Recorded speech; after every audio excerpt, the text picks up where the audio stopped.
গণতন্ত্রের জন্য সেনা শাসন কোনোভাবেই কাম্য না, বা এটা সুখকর হয় না। দেশের সমৃদ্ধিও খুব বেশি দূর এগিয়ে এগিয়ে নেওয়া যায় না। বিদেশিরা বিনিয়োগ করে না, নানান ধরনের সমস্যা হয়। আসলে একটা দেশ এবং জাতির কল্যাণ গণতন্ত্রের মাঝেই। কিন্তু বাংলাদেশের নাগরিকরা আমাদের রাজনৈতিক সরকারগুলোর কর্মকাণ্ডের কারণে মাঝে মাঝে তারা ভাবে যে ভাই আর্মির শাসনই মনে হয় ভালো।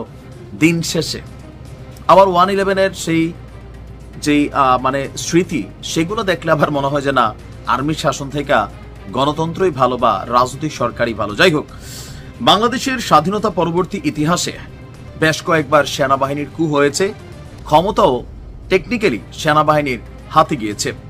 সর্বশেষ আওয়ামী লীগ সরকার ক্ষমতায় আসার পর বেশ কিছু অর্ডিন্যান্স জারি করে সেনাবাহিনীর ক্ষমতা নেওয়ার যে পলিসি, সেটা বন্ধ করে দিয়েছে। পাশাপাশি যদি কখনো এমন কোনো ঘটনা ঘটে, এর জন্য রাখা হয়েছে বড় ধরনের শাস্তির বিধান।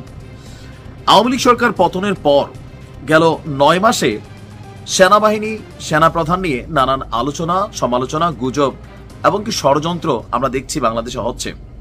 এর মাঝখানে নতুন করে আলোচনা যেটা সামনে আসছে যে সেনাবাহিনী ক্ষমতা কি আসলে নিবে। যখন ডক্টর মোহাম্মদ ইউনূসের পদত্যাগের খবর চারদিকে চাউর হয়ে গেল, এটা গুজব, এটার কিছুই না, এটা এনসিবির পরিকল্পিত ছড়ানো একটা প্রোপাগান্ডা ছাড়া আমার কাছে অন্য কিছু মনে হয়নি। তো সেখান থেকে হঠাৎ করে আলোচনায় আবার সেনাবাহিনীকে টানা হলো। তবে সেনাবাহিনীর জন্য সরকারের পক্ষ থেকে একটা ব্রিফিং পাঠানো হয়েছে বা জনগণকে আশ্বস্ত করা হয়েছে যে 1/11 টাইপের কোনো বন্দোবস্ত অথবা সরকার আসলে কি আর করার সুযোগ আছে? না, সুযোগ নেই। সেনাবাহিনীর রাজনীতিতে নাক গলাতে পারবে না বলে মন্তব্য করেছেন আমাদের সরকারের প্রধান উপদেষ্টার বিশেষ সহকারী ফয়েজ আহমেদ তৈয়ব। তিনি বলছেন, আজকের দুনিয়ায় কোন সভ্য দেশের সেনাবাহিনী রাজনীতি করে না। তার ফেসবুক এক স্ট্যাটাসে তিনি বলছেন যে সেনাবাহিনীকে প্রাপ্য সম্মান দেখাতে হবে, আস্থায় রাখতে হবে। তবে এই প্রশ্নে হুট করে কিছু করা যাবে না, হঠকারী কিছু করা যাবে না। তেমনি ইনক্লুসিভনেসের নামে আওয়ামী লীগের পুনর্বাসনও চাওয়া যাবে না। সেনাপ্রধান ডিসেম্বরের মধ্যে নির্বাচন চেয়ে যে বক্তব্য দিয়েছেন তা তার এখতিয়ার লঙ্ঘন, জুরিসডিকশনাল কারেক্টনেস তিনি রক্ষা করতে পারেননি। তিনি বলছেন যে প্রধান উপদেষ্টা ডক্টর মোহাম্মদ ইউনূস পদত্যাগ করছেন না, তার ক্ষমতার দরকার নেই, কিন্তু একটি শান্তিপূর্ণ গণতান্ত্রিক ট্রানজিশনের জন্য তাকে প্রয়োজন। তারপর তিনি লিখছেন, তার স্ট্যাটাসটার প্রথম দিকে ছিল প্রধান উপদেষ্টা পদত্যাগ করবেন না। তবে মজার বিষয়, আমাদের এই উপদেষ্টা কয়েক ঘন্টা পরে এই পোস্টটা সরাই দিয়া তিনি লিখছেন যে এটা তার ব্যক্তিগত মতামত ছিল। মানে আমাদের সরকারে যারাই বসে, সকালে এক কথা বিকালে আরেক কথা, যার কারণে মানুষের মধ্যে কিন্তু এই যে অস্থিতিশীল একটা মেন্টালিটি বা এই সরকারের প্রতি আস্থাহীনতা তৈরি হয়। যে উপদেষ্টা মাহফুজ 3 ঘন্টা আগে এক মেসেজ, 3 মিনিট আগে এক স্ট্যাটাস দিলে 3 মিনিট পরে পরিবর্তন হয়ে যায়। 15 দিন আগের স্ট্যাটাস 15 দিন পরে এসে টোটালি ডিফারেন্ট হয়ে যায়। এই যে ধরেন ভাইব্রেশনটা, এটি জাতির কাছে এই সরকারের অনেক জিনিসগুলোকে আস্থার জায়গা থেকে সরিয়ে ফেলেছে।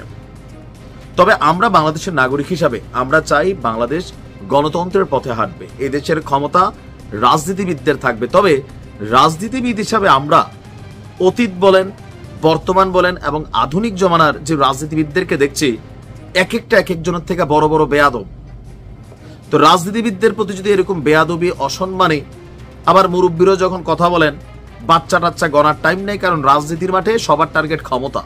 তো এইরকম প্রেক্ষাপট দেখে বিশ্বাস করেন, আমি মনে করি বাংলাদেশের অনেক মানুষ মনে মনে আসলে চায় যে ভাই এই জ্বালা যন্ত্রণা থেকে মুক্তির জন্য সেনাবাহিনী আসুক। তবে সেনাবাহিনীকে আবার বাংলাদেশের মানুষ পার্মানেন্টও কিন্তু চায় না, এটাও প্রমাণিত। এখন এই যে দোলাদুল্যমান একটা অবস্থান, সাধারণ জনগণ বলতে রাজনীতিটা পছন্দ করে, খালেদা জিয়ারে পছন্দ করে, শেখ হাসিনারে পছন্দ করে, জামাতরে পছন্দ করে, কিন্তু রাজনৈতিক কার্যক্রমে রাজপথে নামে না, মিটিং মিছিলে যায় না, ব্যবসা বাণিজ্য কইরা দুইটা ডাল ভাত সুন্দরভাবে খাইতে চায়, সাম্প্রদায়িক সম্প্রীতিটা রাখতে চায়, দেশের উন্নতি চায়।